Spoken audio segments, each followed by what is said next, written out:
Bismillahirrahmanirrahim. Assalamualaikum warahmatullahi wabarakatuh. Salam sejahtera kepada semua calon-calon peperiksaan SPM tahun 2020 dan juga peperiksaan awam yang berkaitan. Dan juga kepada semua ibu bapa dan petugas-petugas peperiksaan serta guru-guru sekolah seluruh negara. Saya mengambil kesempatan pada kali ini ialah untuk berkongsi sedikit maklumat berkaitan kepentingan borang deklarasi saringan COVID-19. Borang yang saya maksudkan ialah borang yang saya tunjukkan di sini, yang semua calon dikendaki mengisi borang deklarasi saringan COVID-19 ini pada setiap hari dan diserahkan kepada guru bertugas di sekolah dan ataupun kepada pengawas peperiksaan.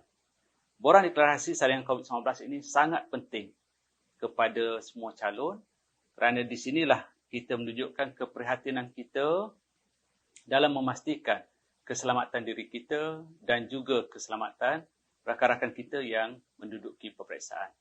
Jadi seperti yang kita beri taklimat sebelum ini, isilah borang deklarasi ini dengan sejujurnya, dengan seikhlasnya, dan maklumatnya sangat tepat.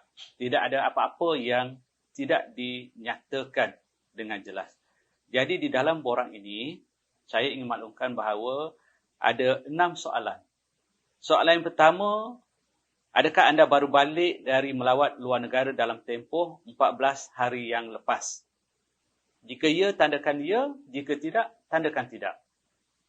Soalan kedua, adakah anda pernah menghadiri acara atau mengunjungi mana-mana tempat yang melibatkan kes yang disyaki atau positif COVID-19 dalam tempoh 14 hari yang lepas? Soalan ketiga, adakah anda ada kontak rapat dengan individu disahkan positif COVID-19 dalam tempoh 14 hari yang lepas? Ini sangat penting, sangat dituntut untuk memastikan ianya diisi dengan tepat dan jujur. A. Bekerja atau bersemuka dalam ruang tertutup yang sama dalam jarak kurang dari 1 meter melebihi 15 minit. Ya ataupun tidak. B. Menaiki kenderaan yang sama melebihi 2 jam dalam jarak 2 kerusi atau 2 meter dari individu positif COVID-19. C. Tinggal serumah dengan individu yang disahkan positif COVID-19. Maksudnya, jika ada ahli keluarga yang positif COVID-19, borang ini perlu ditandakan ya. D. Berada bersama di dalam bilik tertutup yang menggunakan pendingin hawa lebih dari 2 jam. E. Memberi rawatan atau melawat pesakit positif COVID-19 tanpa menggunakan alat pelindungan diri yang sesuai. Jadi soalan yang ketiga ini sangat penting, perlukan kejujuran sebab anda, anak-anak calon peperiksaan, datang dari pelbagai lokasi dan latar belakang. Yang keempat, adakah anda melakukan ujian calitan atau swab test? Jika ya, nyatakan tarikh ujian calitan itu. Mesti diletak tarikh yang sebenarnya dan apakah keputusan ujian calitan. Jika ada keputusan, nyatakan positif atau negatif. Jika belum ada keputusan, catatkan sedang menunggu keputusan.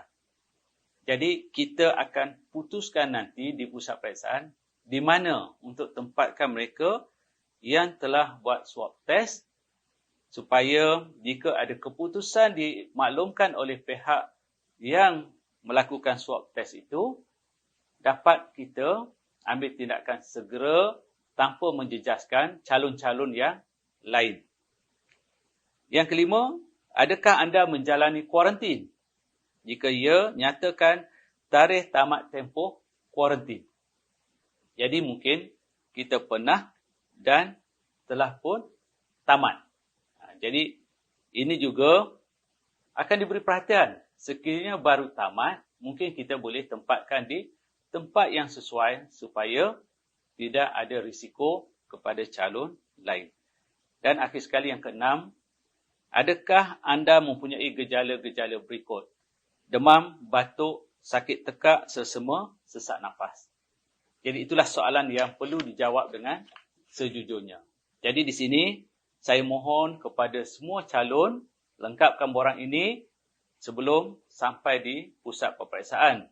Kemudian di pusat peperiksaan, ibu bapa hendaklah beri perhatian supaya anak mengisi borang ini dengan tepat dan jujur.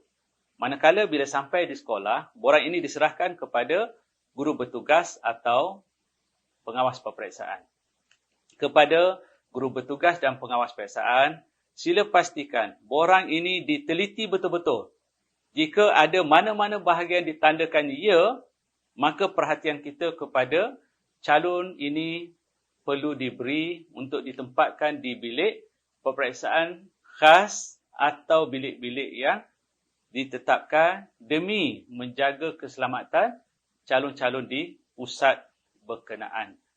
Manakala bagi pentadbir sekolah, pastikan guru-guru dan juga petugas peperiksaan mengambil tindakan yang sewajarnya tentang perkara ini.